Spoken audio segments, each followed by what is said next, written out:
পাহাড়ি ঝর্ণা, মেঘে ঢাকা পার্বত্য ভূমিতে ঘেরা মেইন পার্ট ভ্রমণের আজ দ্বিতীয় পর্ব। এই পর্বে দেখাবো ওল্ড মনেস্ট্রি, জলচলি, মাছলি পয়েন্ট, তিনপরি, সুনসানি পয়েন্ট, উল্টা পানি এবং ঠনঠনি পাথর। সুতরাং বৃষ্টি মাথায় করে প্রবল হাওয়ার মধ্যে হাজির হলাম ওল্ড মনেস্ট্রিতে।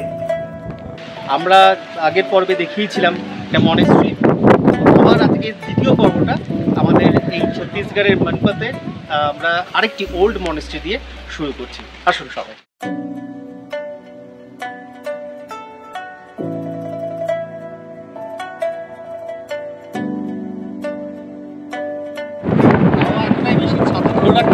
ছাতা উঠে দেবে।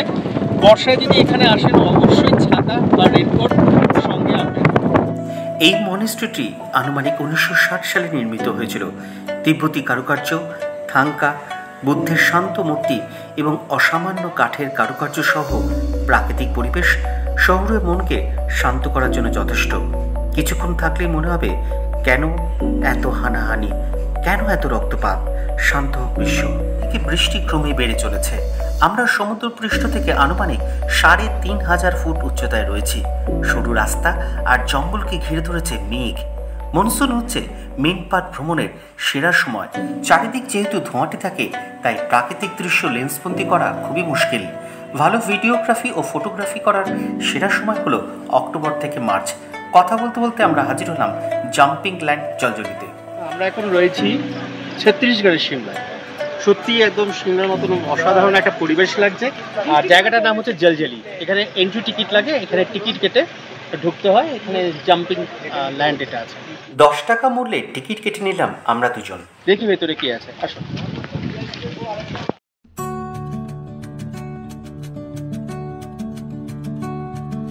জলজলি আসলে বিস্তৃত দলদল বা শক্ত কাদাভূমি। ট্রাম্পোলিনের মতো মাটির কারণে এখানে লাফালে কম্পন অনুভূত হয়। হর্স রাইডিং, এটিভি রাইডিং এর ব্যবস্থাও এখানে আছে। এই যে দলদলি, কিন্তু জুতো পালফালি। আমরা সবাই এসেছি, কিন্তু সবাই ওখানে দাঁড়িয়ে গেছে, বাকি দুজন এখানে।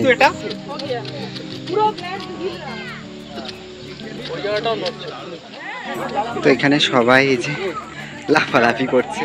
কি করছো? জুতো পরিষ্কার করছি জলজলিতে নেমে। ভালো একটা গুড এক্সপেরিয়েন্স। হ্যাঁ, এখানে কিন্তু কোনো রকম জুতো পরে আসে, রাবারের জুতো বেস্ট এই সমস্ত অঞ্চলের জন্য। আগের পর্বেই বলেছি সীমানা পেরিয়ে tour and travels offbeat waterfalls ও অফবিট জঙ্গল ট্যুরের জন্য সেরা। তাই আরেকটি অফবিট ওয়াটারফলস দেখতে গেলাম।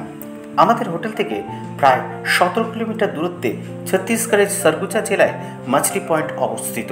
স্থানীয়দের কাছ থেকে জানলাম মাছলি নদী বর্ষাচলে পুষ্ট।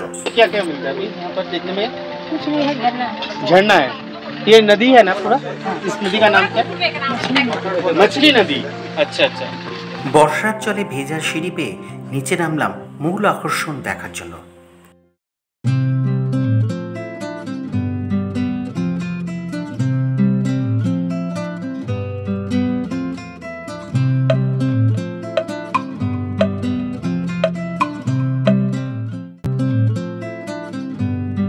ছত্তিশগড়ের এই পয়েন্টে অবশ্যই আসবেন। এটা বলা হয় মাছলি পয়েন্ট। আর ছত্তিশগড়ের আমরা আছি নর্থে, মানে উত্তরের দিকে। অসাধারণ ভিউ। এখানে আমরা বলবো পর্যটকরা আসুন। ধন্যবাদ সীমানা পেরিয়ে ট্যুর অ্যান্ড ট্রাভেলসকে, তারা এত সুন্দর একটি জায়গাকে এক্সপ্লোর করেছে। আমাদের স্ক্রিনে দেওয়া থাকলো সীমানা পেরিয়ে ট্যুর অ্যান্ড ট্রাভেলসের ফোন নাম্বার। আপনারা এই অফবিট লোকেশনে অবশ্যই আসুন, এদের সাথে খুব ভালো লাগবে।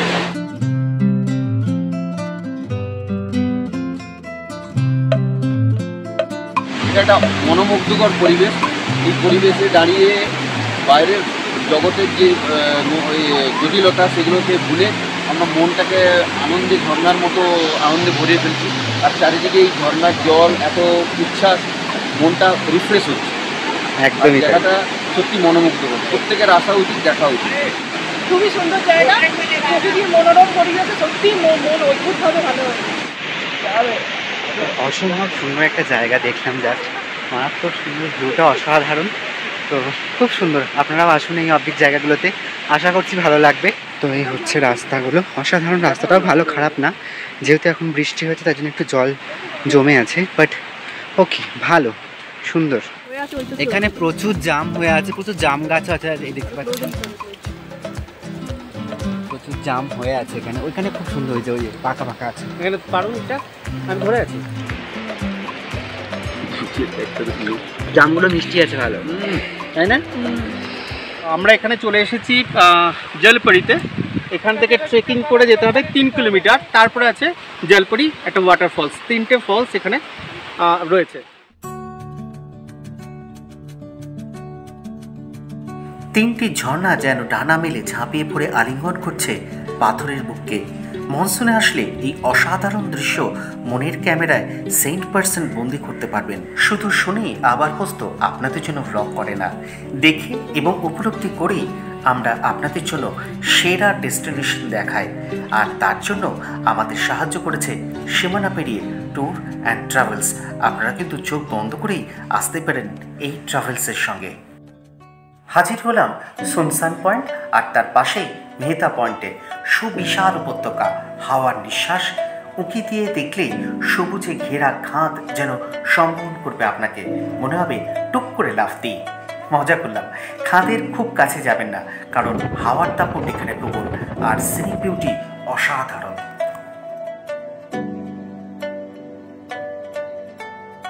স্বাস্থ্যকর পরিবেশের জন্য খিদেটাও চটপট পেয়ে যায়।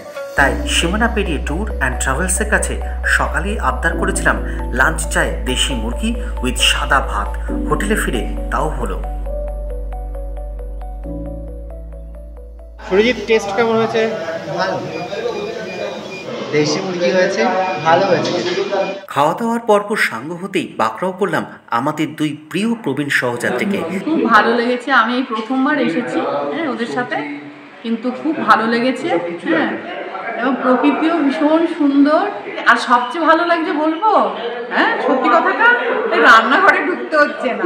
রান্নাঘরে না ঢোকার জন্য অনেক কাজই আরামের মধ্যে কাটাচ্ছে, কাজগুলো আমাকে করতে হচ্ছে। রান্নাঘরে ঢুকলে আমাদের বাজার করতে হবে, হাট করতে হবে, সবে আমি করি, তুমি কিছু করো না, তুমি বেকার। ক্লান্তি আসবে না এখানকার পরিবেশের জন্য। তাই লাঞ্চ পর্ব শেষ করে একটা অদ্ভুত বিষয়ের সন্ধানে গেলাম। হিন্দিতে বলে উল্টা পানি, সহজ বাংলায় উল্টো দিকে বয়ে চলা জল। কি অদ্ভুত লাগছে, তাই না? আপনারাও দেখুন। প্রসঙ্গক্রমে জানিয়ে রাখি, প্রত্যেকটি পয়েন্টে ঢুকতে গেলে ন্যূনতম চার্জ দিতে হবে। আমরা এসছি এখানটা হচ্ছে উল্টা পানি। এটা হচ্ছে অন্যতম আকর্ষণীয় একটা জায়গা। এখানে কিন্তু এই তলাটা হচ্ছে ঢালু আর অপোজিটটা অনেকটা উঁচু। বিজ্ঞানীদের ব্যাখ্যা এই উল্টা পানির সম্পর্কে রয়েছে। অনেকের মতে দৃষ্টিভ্রম। আপনারাও কমেন্টে জানাবেন এর কি কারণ। তবে যাই হোক, বেশ লাগলো ব্যাপারটা।